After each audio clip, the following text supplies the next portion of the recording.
I'm here today because I have confidence in the truth. I'm here today because I have confidence in the facts, and I have confidence in the British system of justice to distinguish spin from reality.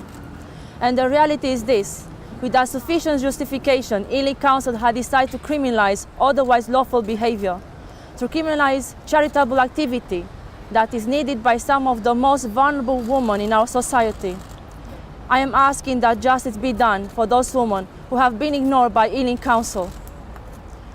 I have never imagined that I would need to take action at the High Court of the United Kingdom, a country famous for upholding the rights that make democracy flourish. I never expected a council in the UK to make a decision that violates so many human rights: the right to free speech, the right to pray, the right to receive information, and the right to assemble.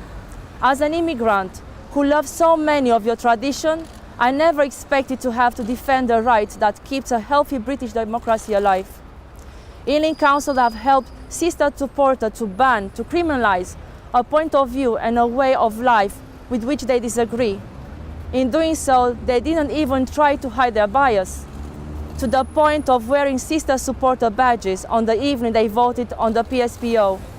Those badges wearing councillors have, in my view, bullied good, law-abiding people out of public spaces.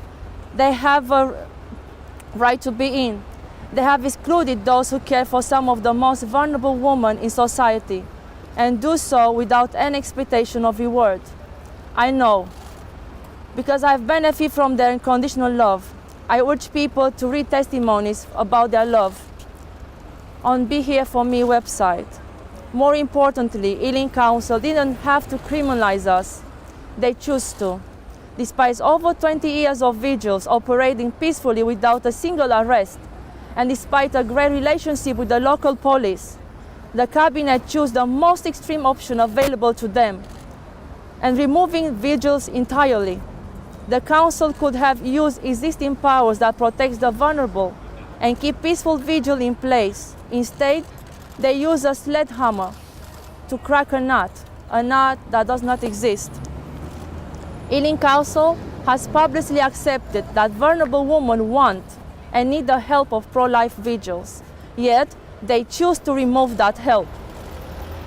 They have not only removed help for the most vulnerable, the physically abused, immigrants, often not able to access benefits, and those who are abandoned by everyone else in their lives when they are pregnant. I cannot put into words the joy and beauty and the love that my daughter has brought to my life. She will not be here with us today if it weren't for the vigils that Ely Council has criminalized. I refuse to accept that all the women who want to keep their child should be cast aside.